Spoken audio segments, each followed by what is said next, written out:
I'm Chris Farrell, and this is On Watch.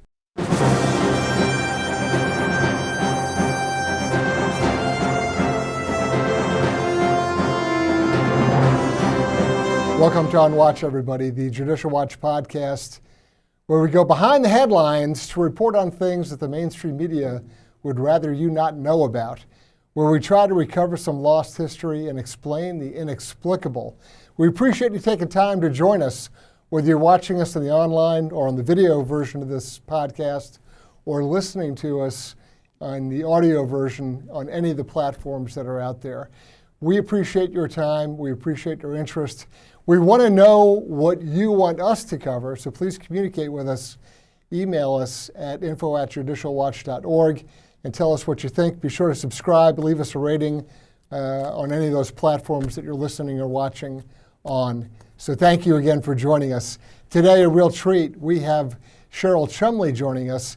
She is the online opinion editor at the Washington Times. She also is a commentary writer in her own right, and she hosts a really great podcast that all of you should subscribe to, and that's the Bold and Blunt podcast.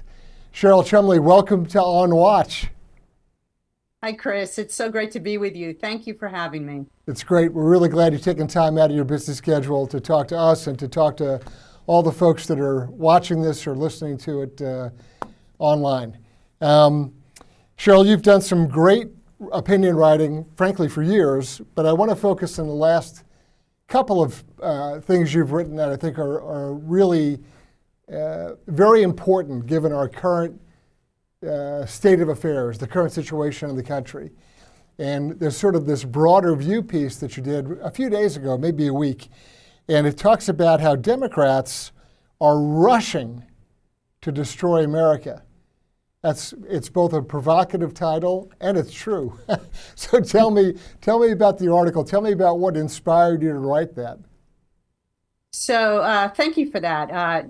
Democrats have been a little bit desperate for some time now as they're watching the poll numbers fall for Joe Biden, and as the numbers at the same time rise for Donald Trump, even with all his legal woes. And so they know Joe Biden, who is, in my view, the puppet president. It's been talked about that he's the third term of Barack Obama, and Sure. I think you can certainly make that case Yep. as truthful.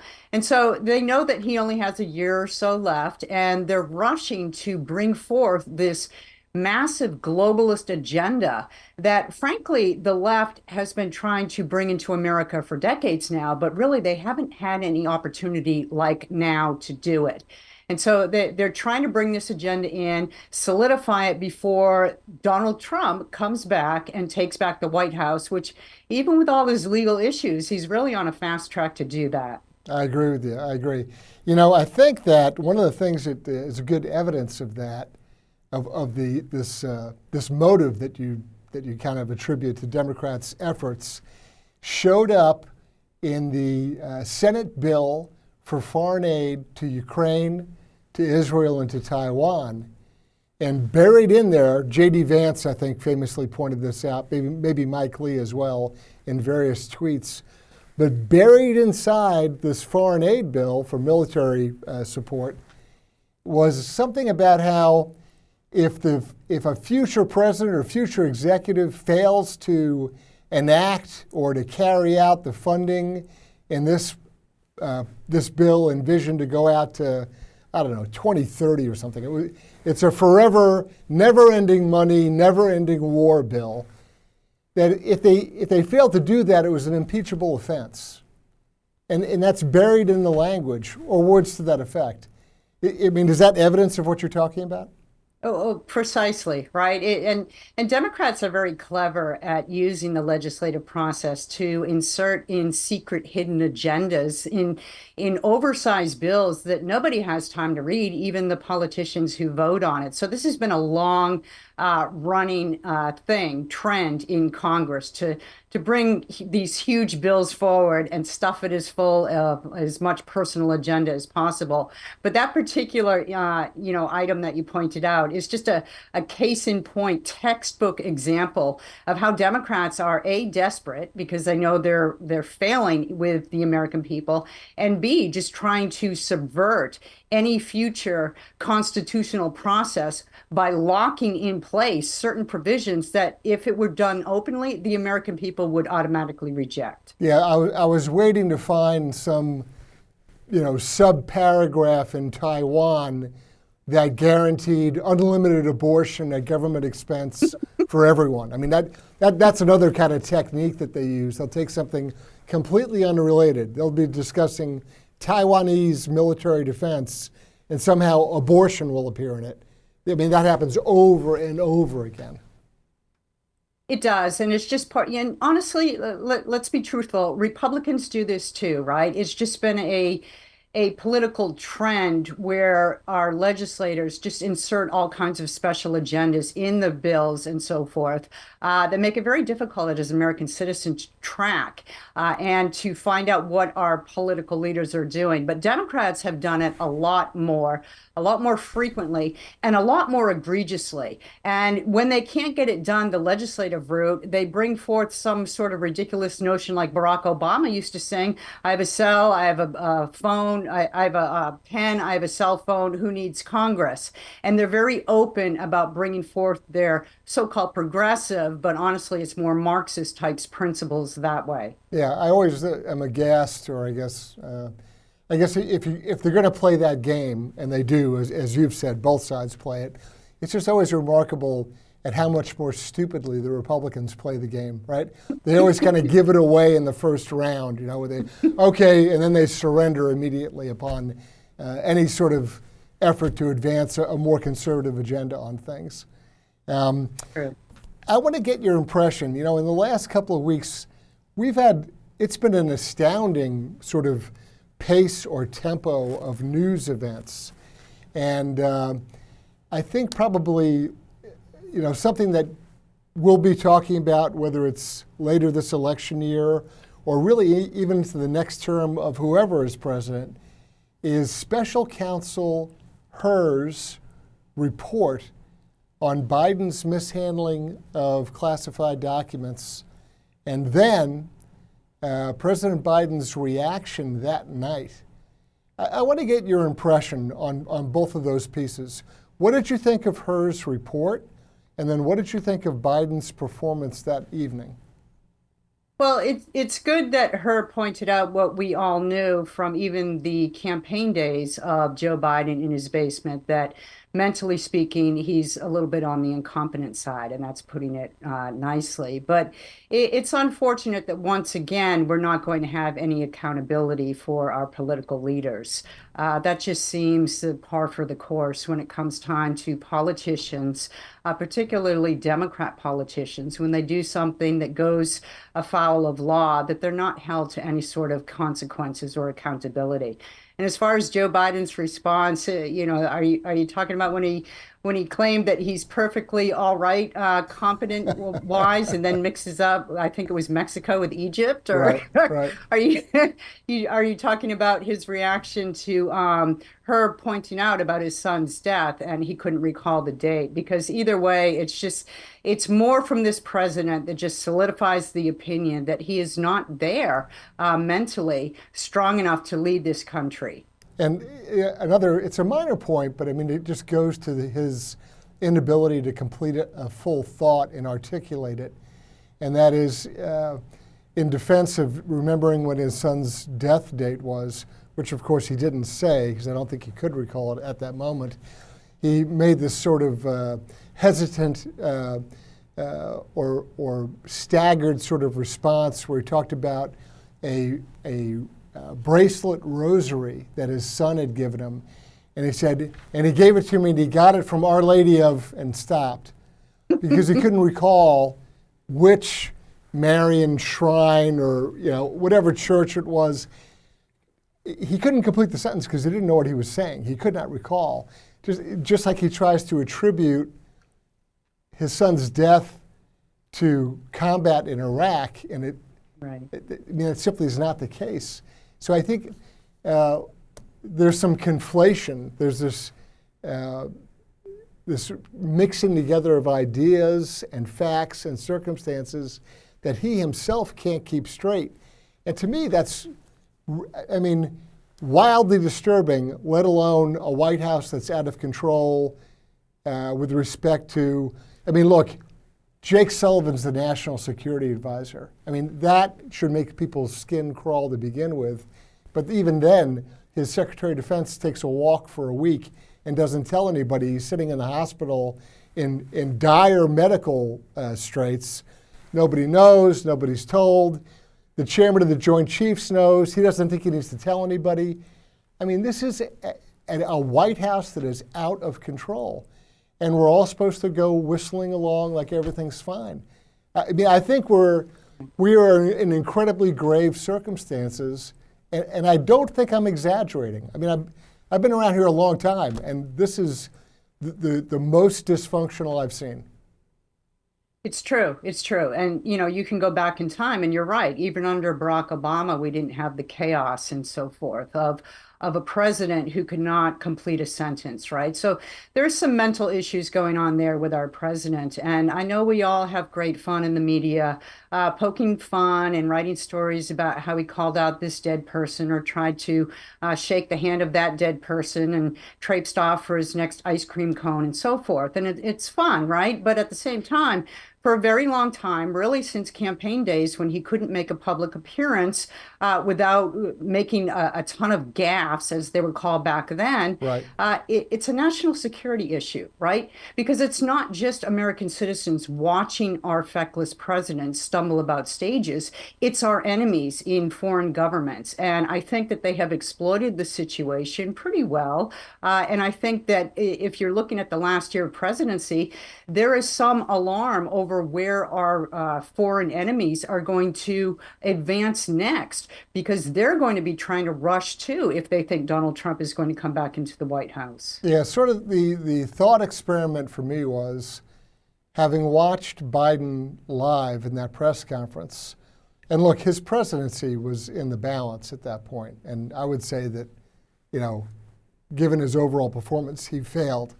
But at the same time he was giving that press conference, Tucker Carlson had just released or put up online a 2-hour interview that he conducted with Biden's opposite number in Russia, Putin.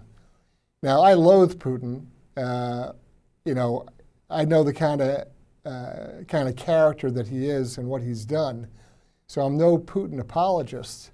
However, I saw Biden stagger through a 15-minute press conference where he jumped all over the map, and we've already discussed his gaffes.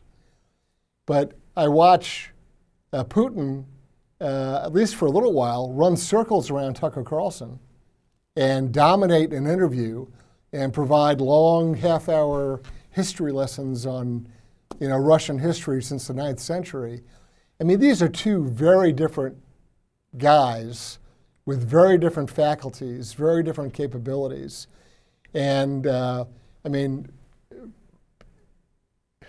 how do you resolve this? I mean, given a fact or given a crisis, given a set of circumstances, who's more apt? Who has greater facility to deal with a crisis? I think the question answers itself. It does. And it reminds me, listening to your description, right, of Putin versus Biden, it reminds me when you go back in time to Barack Obama. When you had Barack Obama, I think it was a photograph of him in sandals eating some ice cream on Martha's Vineyard, I believe. Right. And then you had Putin shirtless atop a horse, right, riding horseback. And do you remember those two images and how they played out in the media? And it was sort of the same then, only it's worse now, because you have a president who is aging in America, and he's just obviously he's dealing with, you know, a mental decline. And it's just I can't emphasize enough. It's just a national security issue for America. And it also is of a big national or security issue to our allies, right? Israel, think of poor Israel depending on America at this time. Right. It's perilous times not just for us, but for our allies And too. I think President Biden's commentary on Israel and their activities in Gaza, I think he referred to them as being over the top. Yes. So comparatively, if you look at the scale of the attack on October 7th against Israel and line it up with and you can't, right? It's an impossible comparison. But just, again, as a thought experiment, what Israel suffered on October 7th versus what the United States suffered on 9/11, the impact on Israel proportionally is much more grave and more damaging, more jarring. Doing this analysis is very awkward and difficult, but I'm just trying to give you and give our viewers a sense of the scale of impact. Not that anybody's life is worth more or less. Don't get me wrong. I'm just trying to say proportionally there's an enormous impact on a very small country, and it also I think it's jarring to their psyche as a nation in a different way than it was in the United States. And so, we go off and we spend 20 years in Southwest Asia invading countries and conducting warfare. That's a pretty over-the-top. I mean, one could argue that that's an over-the-top reaction in a way that is nothing like what Israel's doing in Gaza. I mean, do you see the disconsonance between the language Biden uses creates more confusion, more turmoil, more dissension, and is in essence betraying really the only or the chief ally we have in the Middle East. This is dangerous stuff. It creates more unrest and confusion. He's not contributing to peace. He's not supporting an ally. He's actually giving ammunition to the people who did what happened on October 7th. He definitely is. And, your comparison with September 11th is a comparison that the Israelis make themselves. They call the Hamas attack on them on October 7th their own version of September 11th. Right. And proportionally, you're dead on, right? It's just proportionally speaking, it was a horror show for them. And they're still reeling from the impacts because they're still hostages, don't forget. And you're absolutely right about this White House administration. When Antony Blinken goes over there and insists that Benjamin Netanyahu bring about a two-state solution, that is like signing a death warrant to the Israelis. And they're rightly resistant and reluctant and outright refusing to consider a two-state solution because it's like this, Chris. How do you strike a deal with people who want to eradicate you from the face of the earth, right? You can't strike a middle ground with that. Right. And that is exactly what a two-state solution, and solution in air quotes, would bring for them. Here's the other thing. Why aren't Biden and Blinken saying, before we conduct any further discussions, any further aid, any further anything, you have to release all the hostages? We're not going to play games with people who are actively holding hostages and threatening their lives. So that's point one. Once you resolve the hostage issue, then we can have a conversation. But until then, Israel's going to do what it needs to do. I mean, you don't hear that. And I don't know how we can play this game where we're going to play patty cake and talk out of both sides of our mouth, where there's actively hostages being held by the people who did horrendous things on October 7th. Second point, different theater of operations completely. Why is there zero conversation about a ceasefire and peace negotiations for Ukraine? Why is that forbidden? Why? I'm not saying that Ukraine gives up or surrenders or turns itself over to Russia. No, I'm not saying that. But you're talking about 4 provinces in eastern Ukraine that Russia is struggling to consolidate and control. 400,000 Ukrainians dead. There's no condition of saying, look, we need to end this now. Ceasefire. Just stop killing each other. Do you see the parallels between these two major conflicts? And the leadership from the Biden administration is zero. So with Ukraine, I remember a year ago, maybe even longer, that Senator Rand Paul was one of the few members on Capitol Hill who was requesting accountability and transparency for American tax dollars that were just an open spigot, right, flowing into there. And he was just vilified. And then the media would come out and do due diligence, cover for the Democrats and show pictures of poor children in Ukraine and crying mothers and so forth to basically help push the continuation of funding. And so, why can't we ask questions about funding first and foremost? I mean, Right. American taxpayers are just, we're just opening our pockets and pocketbooks to Ukraine. And if we're going to blow American tax dollars that way, I'd rather have them stay in America, right? And so this is the problem when America gets involved with a proxy war. And even more than that, this is the problem when we've gone away from the idea, which is based in the Constitution, that only Congress has the power to declare war, right? Amen. We have like the War Powers Act now. We had Bill Clinton using the War Powers Act, and every president since kind of wages their own war up to a certain amount of time and then hopes that Congress, right, will take it from there. But Congress doesn't want accountability for declaring war. So we have these nonstop wars. And now we're at the point with Ukraine where the American people don't even understand the constitutional aspects of waging a proxy war or waging war anymore. It's just an open pocketbook flowing from us to foreign nations that, as you asked, Chris, why? Why so much money? What's the end game? What's the mission here for America? And all the while, our southern border remains Right. wide open. Right. We're supposed to go to the ends of the earth to defend Ukraine's borders, but our own border wide open. And in the northern border, Canada as Correct. well. Correct. Yes. That's also true. You've got an excellent podcast called Bold and Blunt. Tell us about Bold and Blunt and where our viewers and listeners can listen to that. Thank you. So you can subscribe to it at Washington Times, but you can get it anywhere podcasts are offered. And it's basically my take on issues of the day from a Christian conservative perspective. And then I always have great, interesting guests. I just had Pastor Jack Hibbs on talking about prophecy. I had Senator Ron Johnson talking about the dangers of the COVID shots, and everybody in between. So it's a fun show, and it comes out twice a week, Tuesdays and Thursdays. That's great. Your work at the Washington Times as both a commentary writer, we've kind of covered that a little bit, but tell folks what you do. What does an online opinion editor do? What's your day-to-day stuff? I scan the news for stuff that gets me upset to write about, and then I write about it. And usually that's anything that runs contrary to, the Constitution and Founding Fathers' views for America, which gives me a wide field. I also look at, people can submit opinion pieces to me, and I'll help send them on up the chain for consideration. Sure. There's a lot of folks out there watching this or listening to this who say, "Boy, I wish I had that job. I would love to. I would love to be the best paid. job in the world." I would love Yes. to be paid to kind of scan the news and figure out what's of interest and then Yep. opine on that, or at least take submissions and review that also as well for publication. Cheryl, where can folks? I know at Washington Times, but where else can folks find your work or follow you, or if they want to learn more about both your work at the Washington Times and then obviously also your podcast, Bold and Blunt, what's the best way to track what you're up to?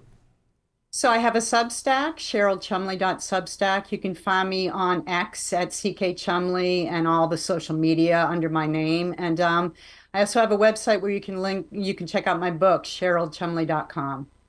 Tell us, before we close out, I guess I'll give you the last word on this. Tell us about your book and what it's about and where folks can find it as well. Well, my latest one, I have 4 nonfiction. My latest is Lock Down the Socialist Plan to Take Away Your Freedom. Coming out in September is God-Given or Bust, Defeating Marxism and Saving America with Biblical Truths, excuse me. That's a great combination. Biblical truth, a good friend of mine many years ago, he was an Anglican priest. We were discussing sort of all the problems in the world and the various turmoil we face, much like our conversation now. And he leaned over and said to me, "Hey, listen, in the end, God wins, right? Yes. So right. whatever we're dealing with, we can we never abandon hope, and we have confidence and trust in God wins. So that's Right. that's Amen, Chris. That's right. very good. Cheryl Chumley, online opinion editor for the Washington Times, commentary writer, host of Bold and Blunt. Thank you so much for joining us. Thank you for having me. I'm Chris Farrell, on watch.